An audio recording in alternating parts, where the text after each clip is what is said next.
Good morning everyone, this is your science teacher and I am going to teach you the 13th lesson of your book, that is the chapter of motion and time.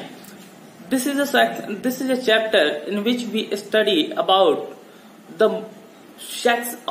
which section of science in which we used to study about motions, rest, time, measurement of time, speed, velocity, and etc. So many things are there. As introduction of this chapter, we should read the chapter carefully first. After that we can understand the meanings and the concept behind the words. The chapter starts on page number 194, and the first topic of this chapter is what is motion. Means what is motion? When we call something is in motion or in rest or anything like that. And for that we have to learn the first paragraph or the first total stanza of the page number 194, which concludes, which starts from look around, what do you see, and its end on the same object may be at the rest one moment and is motion at some other. In this particular stanza, we will have to know what is the motion, how we can say the object is motion or not, how can we say the motion is going or not, anything else. Similarly, the introduction of this chapter, or you can say the motion, is a relative term. You can see so many things around you like birds, houses, trees, and cars, motorcycles, etc. There are so many things. There are a lot of things around us. But do you measure? Have you ever noticed that some of objects are constant at its point, are fixed at a certain point, and some goes from one place to other place, like me, like you, or like anything. जब आप अपने घर से school के लिए निकलते हैं तो आप जब वापस आते हैं तो आपका स्कूल उसी जगह पे रहता है, आपका घर उसी जगह पे रहता है जहां आप देख के गए थे. लेकिन आप सपोज कीजिए कि आप स्कूल जाते समय एक बंदर को एक पेड़ पर देखे और आप जब लौटे तो इसकी कोई गारंटी नहीं है कि बंदर उस पेड़ पर हो सकता है कि बंदर अपना पोजीशन चेंज कर चुका हो, बंदर कहीं और चला गया हो. ओके, इस तरह से यह कहा जा सकता है कि कुछ ऑब्जेक्ट्स का पोजीशन चेंज होता है और कुछ ऑब्जेक्ट का पोजीशन चेंज नहीं होता है. अच्छा, पोजीशन चेंज करने में तो अब समय भी लगेगा, टाइम भी टेकन होगा. तो if you measure a time difference, if you think that there is a monkey which is sitting at point A on 10:30 a.m. okay, and after 5 minutes, it means at 10:35 a.m. it changes its position from A to B. Then what will you measure? It is a change of position with time. Time बदल रहा है, उसके साथ position बदल रहा है. तो जब टाइम बदले और टाइम के साथ पोजीशन बदले तो इस सिचुएशन को कहते हैं मोशन. और जब टाइम बदले लेकिन पोजीशन ना बदले, आपका घर आज 10:30 पर किसी एक प्लेस पर है, 35 मिनट पर किसी एक प्लेस पर है, और आज से 10 साल बाद भी अगर हम जाएं तो after 10 years your house will be situated at the same place. It means the time will be vary but the position will not change at any time. Therefore the object is in rest. Time बदले position बदले तो object motion में होगा, time बदले position ना बदले तो object rest में होगा. ये टोटल कॉन्सेप्ट है. ठीक है, अब आते हैं page number 195. The first stanza is the state of rest and motion are relative. ये रिलेटिव टर्म्स है. ये कैसे रिलेटिव है, क्या होता है रिलेटिविटी, इसको देखते हैं. तो रिलेटिव टर्म्स के बारे में एक चीज जो हम जानेंगे वो ये है कि रिलेटिव का मतलब कि एक के सापेक्ष दूसरा. मैं ऑब्जर्व करूं मेरे लिए कुछ और होगा, हो सकता है आपके लिए कुछ और हो सकता है आपके लिए भी वही हो जो मेरे लिए है, लेकिन मैं अपना ऑब्जर्वेशन बताऊंगा, मेरे ऑब्जर्वेशन के अकॉर्डिंग रिजल्ट देखा जाएगा, तो इसको रिलेटिव टर्म कहते हैं। ओके, अब सपोज कीजिए कि कोई एक आपके बुक में एक एग्जांपल दिया है कि आप किसी ट्रेन में बैठे हुए हैं, आप किसी ट्रेन में बैठे हुए हैं, कहीं जा रहे हैं,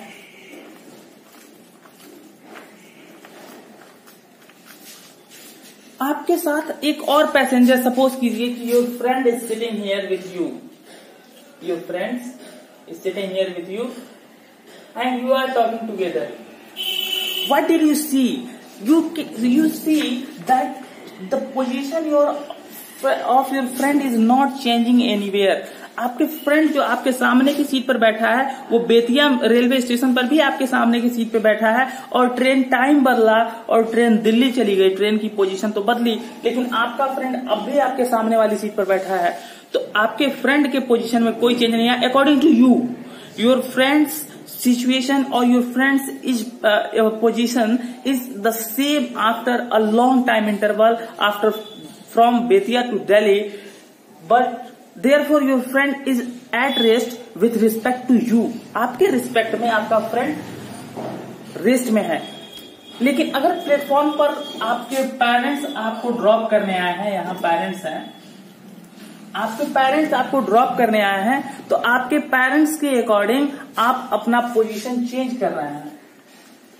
सामने से हाथ हिलाते हुए, बाय करते हुए कुछ देर बाद वो आपको दिखाई देना बंद होता है, यानी आपके अकॉर्डिंग आपके पेरेंट्स की पोजीशन चेंज हो गई, या यूं कहें कि पेरेंट्स के अकॉर्डिंग आपकी पोजीशन चेंज हो गई. तो जिसके अकॉर्डिंग चेंज हो गई, तो पेरेंट्स के अकॉर्डिंग आप मोशन में हो गए और आपके फ्रेंड के अकॉर्डिंग आप रेस्ट में है. क्योंकि फ्रेंड आपको उसी सीट पर बैठा हुआ देख रहा है, आपकी पोजीशन में कोई चेंज नहीं है, और पेरेंट्स आपको एक जगह से दूसरी जगह जाते हुए देख रहे हैं. इसका मतलब आपकी पोजीशन में चेंज हो रहा है पेरेंट्स के according with respect to parents. That means the two observers, one is at platform your parents and one is at the seat in front of you, and the opinion of both are different. तो this is relative terms. आप parents से relate करेंगे तो motion होगा, friend से relate करेंगे तो rest में होगा. Okay, therefore these are called the relative terms. Is it clear? Good. In other paragraph on the same page, there are given types of motion. You have already learnt it in your previous classes in 6th or 7th or 6th or 5th, anywhere else. I will just describe you. I will just brief you about some types of motion which are given here. There is translatory motion, when all the points of an object will move in a certain direction with a certain and a certain change of position. Suppose कीजिए there is a long vehicle and all the particles of this vehicle from head to tail, all the particles of this vehicle travels equal distance in equal time and in a same direction. It will known as translatory motion. And the second is linear motion. It means the object which always goes in a straight line. You all know the definition of a straight line. Your math teacher have taught you about that. Then if an object travels or change its position according to a simple line, a straight line, it is known as linear motion. Second is curvilinear motion. You are also introduced with curve line. And if any object starts motion according to this line, it will be known as the curvilinear motion. Okay, random motion. In this type of motion, in the types of random motion, there is no foundations of any types of direction. That means the object starts moving towards right. After some time, it just certainly turns in left. After some time, it turns is right again and left again. It means there is no certain direction or the certain distance in which that is known as random motion. After that there is rotationary motion, that is rotate at a same point. It will motion, but the position will not be changed. The position of the particle will be changed. The total object will be the same. Just like a top, you can see the top. It just rotates. All the points of the top rotates, but top doesn't move. Okay, all the points of the top moves, but the total system of the top doesn't move. That is known as rotationary motion. You can also see the example of rotationary motion in our planet, that is Earth. Earth travels two types of motion. First is rotationary motion. Because of that, we feel the day and night. Okay, the part which is in front of the sun at the time of rotation, there will be day, and the part which is not in front of the sun, which is the back side of the earth, there will be night. Okay, and the third is rolling motion. That is means all the particles like this rotational motion. If it continues on the surface like this, it will be rotationary motion. और उसके बाद है periodic motion. किसी एक निश्चित समय के बाद जब उसी का दोबारा वही पीरियड हो, वही सीक्वेंस चले, तो उसको पीरियोडिक मोशन कहते हैं. फिर ऑसिलेटरी मोशन, जब टू एंड फ्रो में हो, मतलब कहीं एक निश्चित ऑब्जेक्ट से एक तरफ जा रहा हो, फिर दूसरी तरफ आ रहा हो, फिर एक तरफ जा रहा हो, फिर दूसरी तरफ आ रहा हो, टू एंड फ्रो में हो. जैसे कई लोग होते हैं ना, पढ़ते समय ऐसे ऐसे करते हैं, मतलब उनका शरीर एक मीन पोजीशन से निश्चित दिशा में आगे, निश्चित दूरी पर आगे, निश्चित दूरी पर पीछे जाता है. तो ये जो आगे पीछे की दिशा होती है, इसको कहते हैं टू एंड फ्रो. और टू एंड फ्रो का जो मोशन होता है, उसी मोशन को कहते हैं हम ऑसिलेटरी मोशन. ओके, उसके बाद है वाइब्रेशन ऑसिलेशन का एक एग्जाम्पल समझ लीजिए. इससे साउंड प्रोड्यूस होता है. ऑसिलेशन से साउंड प्रोड्यूस हो इसकी कोई गारंटी नहीं है, लेकिन वाइब्रेशन से साउंड प्रोड्यूस होता है. उसके बाद मल्टीपल मोशन. यहाँ वेल का एग्जांपल दिया है मैंने आपको, अर्थ का एग्जांपल दिया. अर्थ में क्या होता है, एक रोटेशनरी मोशन होता है. अर्थ अपने एक्सिस पर रोटेट भी करती है, जिसके चलते दिन और रात होते हैं. और अर्थ सन के चारों तरफ रिवॉल्व भी करती है. और इस रिवॉल्वेशन के चलते हमारा क्या बदलता है, सीजन्स चेंज होते हैं, मौसम बदलते हैं. और जो अपने जगह पे, अपने एक ही जगह पे इसे रोटेट करती है, इसके कारण दिन और रात होते हैं. Good. Now on page number 196, there is slow and the concept of slow and fast. At the last, there are some oral questions, and there are activity number 1 which will be completed by you all. I hope you will all complete the total chapter. Total examples. The activity number 1. Okay. Now is slow and fast. If any objects travel the same distance in less time, it will be known as faster. कोई भी object जो बराबर दूरी को कम समय में पूरा करे, वो फास्ट कही जाती है. और कोई भी ऑब्जेक्ट जो सेम दूरी को अधिक समय में पूरा करे, वो स्लो कही जाती है. एग्जाम्पल के लिए, if you will have to go to Patna, it's about 150 kilometers from here or 200 kilometers. Suppose anything, you can that is an arbitrary distance, that is, let us assume it is 200 kilometers. 200 kilometers. Then if you start the traveling by bus, you will reach here in 5 hours. If you start traveling with motorcycle, you will get there on after 6 hours. If you start traveling by cycle, which is also known as bicycle, you will be there after 10 hours. And if you goes by foot on road, you will go there on 10 days or anything, or 5 days, 3 days. Then the same distance, 200 kilometers, is covered by the bus in 5 hours, by motorcycle in 6 hours, by cycle in 10 hours. It means the bus takes the smallest time to cover the same distance. That will, therefore bus will be called faster vehicle. तो जब बस कम समय में उतना ही दूरी को तय कर ले रही है, तो बस को कहा जाएगा कि ये फास्ट चल रही है. मोटरसाइकिल उतना ही दूरी को 200 किलोमीटर को 1 घंटे ज्यादा समय ले रही है तो कहेंगे कि ये उससे स्लो है, और साइकिल जो उससे भी ज्यादा समय ले रही है तो हम कहेंगे ये उससे भी स्लो है। This is the concept of fast and slow. Okay,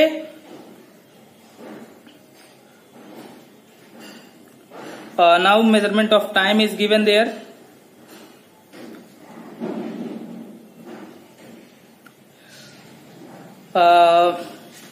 We should start from measurement of time, page number 197.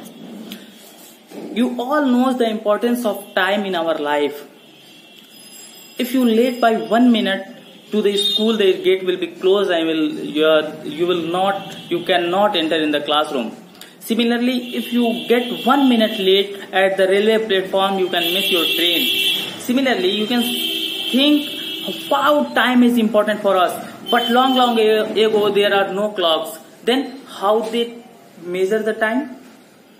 They used to measure the time by sun clock, moon clock, sand clock, and so many objects, so many ways are invented to measurement the time, like sundial, sunglasses, moon dial, for the distance between one full moon to another full moon. You all know that the distance that the timing between one moon to another moon is 13 days. Sorry, 30 days. I have to say that 30 days. By mistake, it has been said 13. That is 30 days.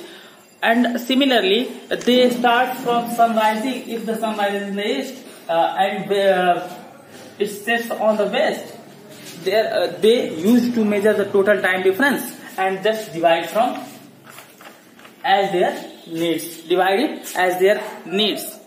And in this way, they used to measurement the time. After some time, they get a fantastic way, especially in Rome. Another interesting thing that is used to measure the time was a sand clock.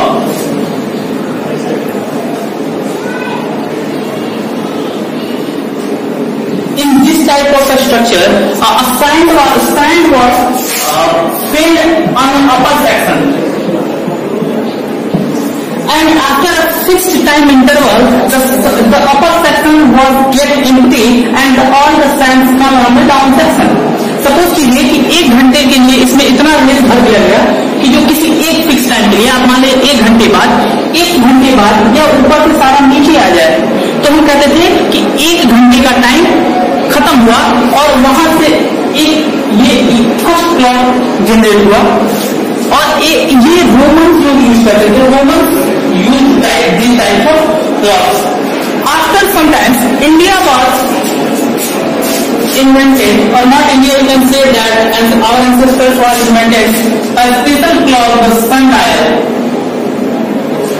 Okay, similarly the dial on today's आज तक के दिन में dial आपके घर है 12, 6, 9,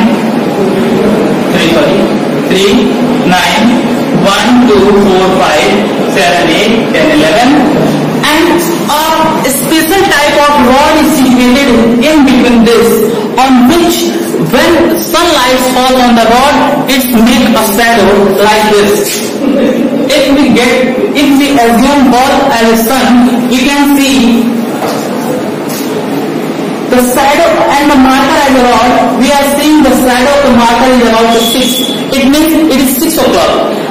And when Earth rotates in front of sun, जब धरती अपनी गति करती है, जब अर्थ रोटेशनल मोशन करता है तो सन की पोजीशन चेंज होती है। तो सन की पोजीशन के चेंज होने के साथ सपोज कीजिए कि 5 पे चला है तो हम कहेंगे 5 o'clock, अगर ये 8 पे चला है तो हम कहेंगे 8 o'clock। इस तरह से जहां शैडो गिरता था उसको टाइम माना जाता था। और वर्ल्ड्स बिगेस्ट जो सन डायल है is situated in India, that is in Jaipur, which was established by Sawai Raja Jai Singh. And it is the oldest sundial or the largest sundial which measures time exactly till today. Yes. Another thing,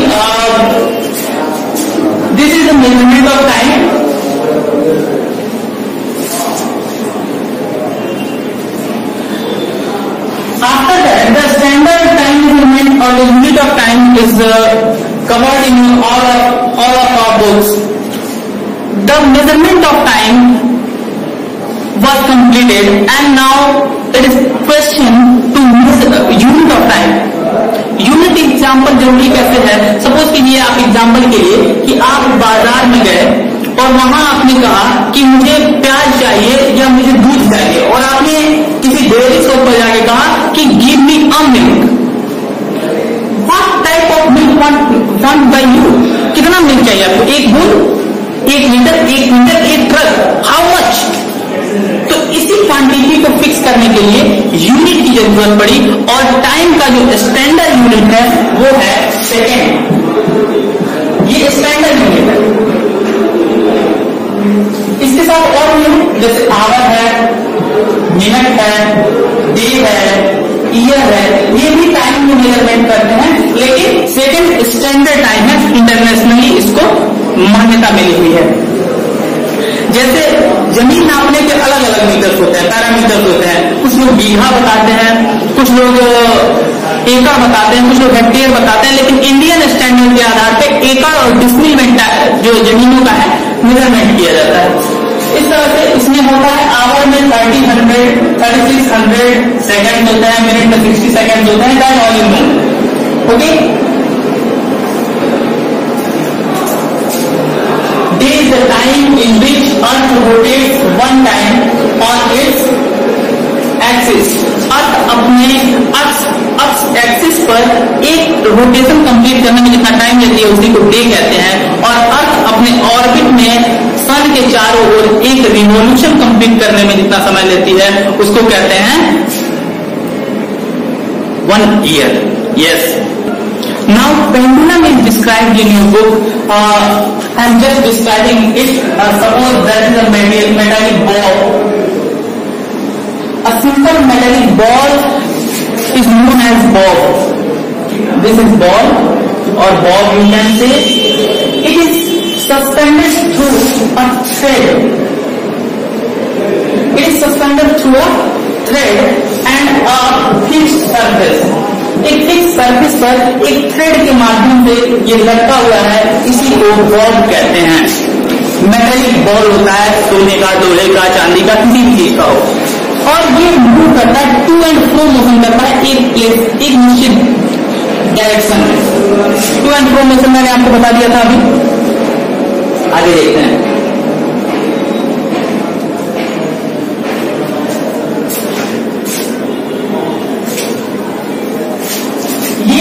Bob जो अपना to and fro motion यहां से यहां तक करता है, ये बीच में इसका रेस्ट पोजीशन है. आप ये सोचिए कि अगर किसी चीज को तिरछा करके छोड़ दे तो गिरेगा क्या? नहीं गिरेगा. ये ग्रेविटेशन के चलते बीच में आ जाएगा. तो बीच का पोजीशन है, बीच में ही रेस्ट पोजीशन है, तो इसी पोजीशन को कहते हैं रेस्ट पोजीशन या मीन पोजीशन. मीन पोजीशन या रेस्ट पोजीशन, ये जो पोजीशन होता है जहां जो मैक्सिमम डिस्प्लेसमेंट होता है इसको कहते हैं एक्सट्रीम पोजीशन. एक चीज और, यहाँ अगर इसको ए मान लें, ये बी है और ये सी है, तो ए से बी की दूरी और ए से सी की दूरी इक्वल होती है. इनका डिस्टेंस बराबर होता है, मतलब जितना दूर वो दाएं जाएगा उतनी ही दूर बाएं जा सकता है. ऐसा नहीं है कि दाएं ज्यादा ऊपर उठ गया और बाएं कम ऊपर उठा है. ठीक है. अब आते हैं, इसके कुछ टर्म्स दिए गए हैं. टर्म्स में मीन पोजीशन मैंने आपको बता दिया. बीच वाला पोजीशन जो होता है रेस्ट पोजीशन होता है, उसी को मीन पोजीशन कहते हैं. और एक्सट्रीम पोजीशन मैंने आपको बता दिया. उसके बाद ऑसिलेशन. देखिए जब ये अपने चारों तरफ घूमता है तो इसी को ऑसिलेटरी मोशन कहते हैं. मैंने ऑसिलेटरी मोशन के एग्जाम्पल में आपको बताया था कि ऑसिलेटरी मोशन क्या होता है. अब देखिए in this type of motion when it start travelling from A से चलना शुरू किया, तो जब दोनों एक्सट्रीम को छू लेगा और फिर उसी पोजीशन पर आ जाएगा, तब कहेंगे कि वन ऑसिलेशन पूरा किया. मतलब यहां से चल के यहां एक, यहां से चल के यहां दो, और फिर यहां से चल के बीच में जब आ जाएगा, मतलब जहां से चला था वहीं आए, लेकिन दोनों एक्सट्रीम को टच करने के बाद आए, तो कहेंगे कि वन ऑसिलेशन कंप्लीट हुआ। और इस वन ऑसिलेशन को कंप्लीट करने में जो टाइम लगता है उसी को कहते हैं the time period of a oscillation और time period of a bob. Okay, और या time period of a pendulum. इस टोटल कंस्ट्रक्शन को पेंडुलम कहते हैं। ठीक है, इसके बाद आपके बुक में एक एग्जांपल दिया है कि पेज नंबर 200 पर example number 1, a simple pendulum takes 32 second to complete 20 oscillations. 20 oscillation के लिए 32 सेकंड लग रहा है, तो एक ऑसिलेशन के लिए कितना लगेगा? 20 में 32 से डिवाइड कर दीजिएगा, आंसर आ जाएगा। उल्टा हो जाएगा, 32 में 20 से डिवाइड कीजिएगा तो एक ऑसिलेशन में आ जाएगा। एक सेकंड में निकालना था, एक ऑसिलेशन में कितना समय लगेगा ये निकालना था, तो 32 में जब 20 से डिवाइड कर देंगे तो आ जाएगा कि कितना ऑसिलेशन, एक ऑसिलेशन में कितना समय लगेगा। और वहां से हमारा जो कैलकुलेशन आएगा तो 1.6 सेकेंड का आएगा। यानी एक ऑसिलेशन कंप्लीट करने में बीच से किनारे पर जाने में, किनारे से दूसरे किनारे पर जाने में और दूसरे किनारे से फिर बीच में आने में जो समय लगेगा वो होगा 1.6 सेकेंड का। इसके बाद आपके बुक में स्पीड एंड एवरेज स्पीड की बात की गई है। अब आते हैं स्पीड और एवरेज स्पीड के बारे में जानने।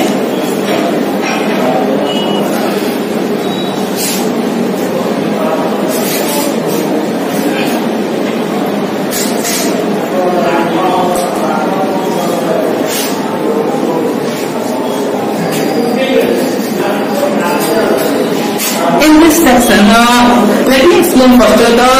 The speed means the distance traveled per unit time.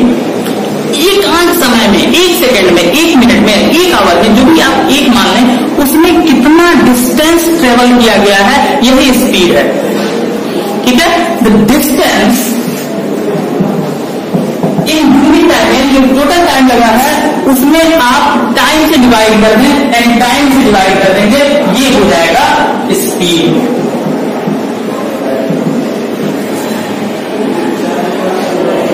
Distance upon time means the total distance covered by in a minute. अब सपोज कीजिए कि आपसे ये कहा जाए कि आगे हम बताएंगे, और जब कई डिस्टेंसेस और कई टाइम इंटरवल दिए गए, बीच में टाइम इंटरवल मेजरमेंट के लिए था, मैंने आपको बताया होगा, अगर छूट गया तो सुन लीजिए कि 2 इंच के बीच टाइम कितना लगा। जैसे 12, फिर आपने देखा कि 12 30 हो गया, इसके बीच कितना टाइम लगा, इसको कैलकुलेट करने के लिए स्टॉप वॉच की यूज किया जाता है या स्टॉप क्लॉक्स की यूज किए जाते हैं। एक ऐसा क्लॉक जिसके ऊपर यहाँ बटन लगा है, जिसको जब आप ऑन करेंगे तब काउंटिंग शुरू करेगा, जब ऑफ कर देंगे तो बंद कर देगा। तो आप उसको देख लीजिए कि यह काउंटिंग कितना किया और उसके हिसाब से कितना इसको समय लगा। इसी के हिसाब से स्लो एंड फास्ट का भी मेजरमेंट करते हैं आप। स्लो एंड फास्ट मैंने आपको बता दिया था।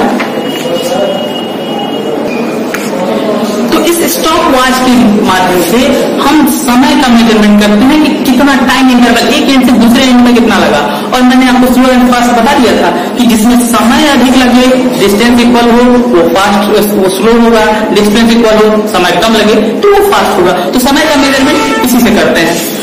ओके, और अब हम आ गए स्पीड पर। तो स्पीड में मैंने कहा कि एक यूनिट टाइम में जितना डिस्टेंस तय करे वो स्पीड है। और अगर कई डिस्टेंसेस हैं, जैसे 5 मिनट में 5 सेकंड में आएगा, 5 सेकंड में 100 मीटर, फिर अगले 5 सेकंड में 20 मीटर, फिर अगले 10 सेकंड में 50 मीटर, ऐसे कर दिया जाए तो ये डिस्टेंस देखिए, डिस्टेंस वेरी करके अलग अलग है, टाइम अलग अलग है। तो टाइम और डिस्टेंस को जोड़ दीजिए, कितना हुआ? Distance 1 plus distance 2 plus distance 3 upon time 1 plus time 2 plus time 3। ये होता है एवरेज स्पीड। मतलब the total distance, average speed, total distance upon total time. Total time is known as average speed. Okay, अब जैसे कोई आपसे कहे, आपसे अगर कहा जा रहा है कि एक ऑब्जेक्ट है, जो एग्जांपल देख लीजिएगा, आपके बुक में इसका एग्जांपल है, पेज नंबर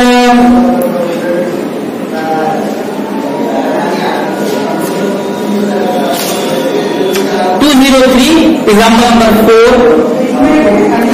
इसी तरह से पेज नंबर 205, एग्जाम्पल नंबर 7।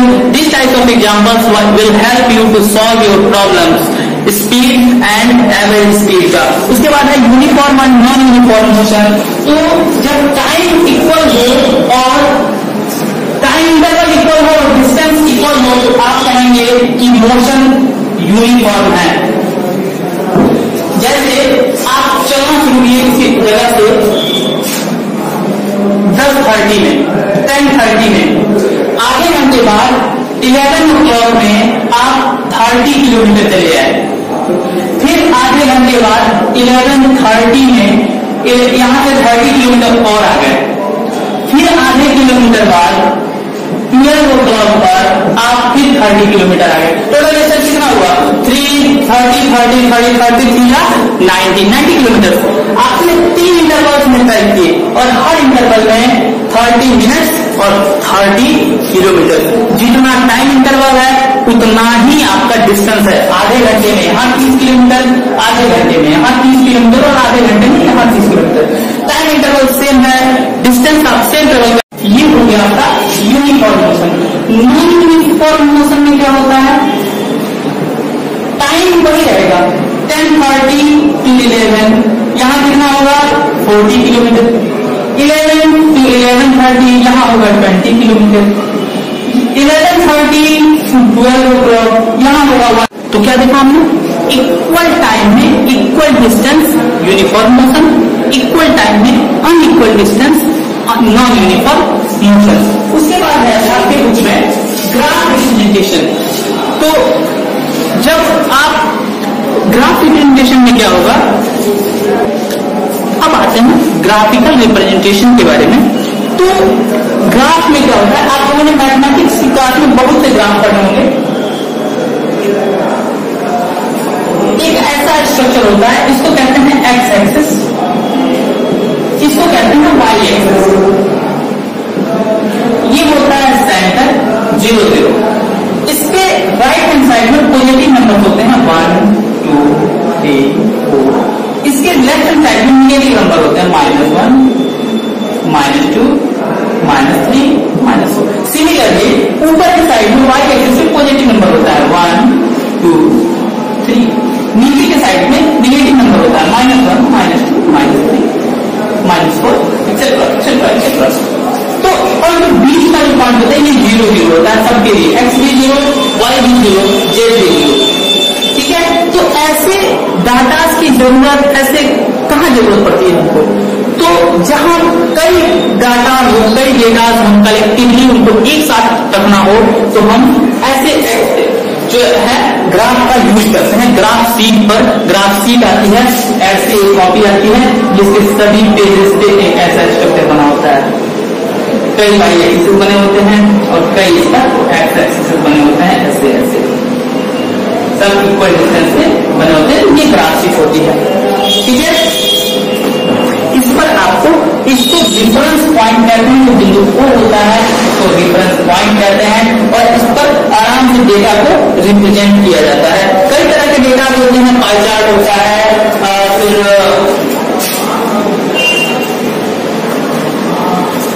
इसके रिप्रेजेंटेशन के कई मेथड्स होते हैं।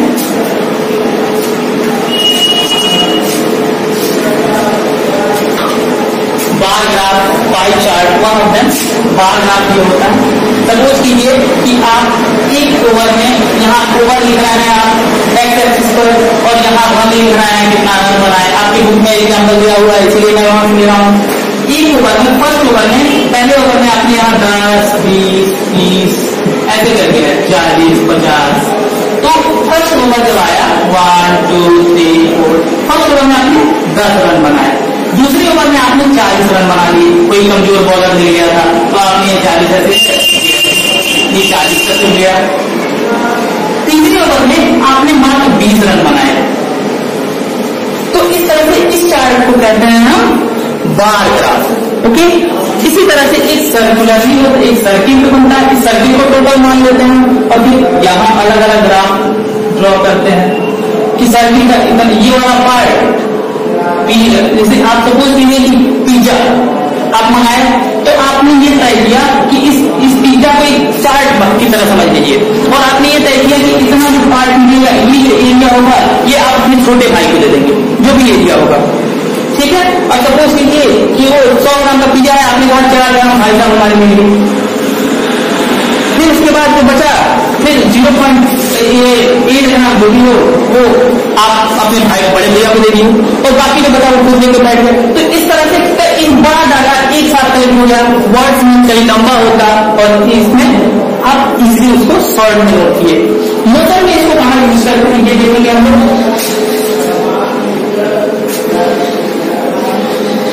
ये जनरली यूनिफॉर्म मोशन में यूज हो सकता है, बहुत यूजफुल होता है हम लोगों के लिए। सपोज कीजिए कि ये एक ग्राफ है, इस ग्राफ पे आपने यहां टाइम लिखा सेकेंड में और यहां आपने डिस्टेंस लिख दिया, डिस्टेंस लिखा, यहां टाइम और यहां डिस्टेंस।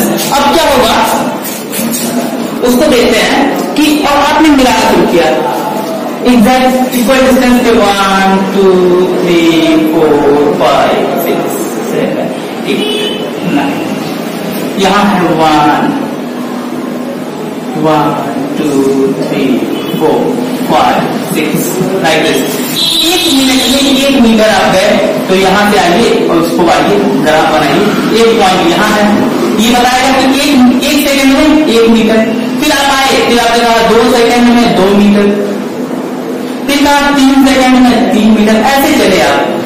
ये डॉट से मिलाइए और ये देखिए ये एक सीधा लाइन बनेगा और जब लाइन सीधा हो तो कहेंगे कि ये मोशन यूनिफॉर्म था, और लाइन अगर सीधा ना हो रिफरेंस पॉइंट से तो कहेंगे कि मोशन यूनिफॉर्म नहीं था। तो ये यूनिफॉर्म मोशन का होता है। यूनिफॉर्म मोशन में एक ऐसा कर्व हमको, इसको कर्व भी कहते हैं, तो एक स्ट्रेट कर्व हमको मिलता है।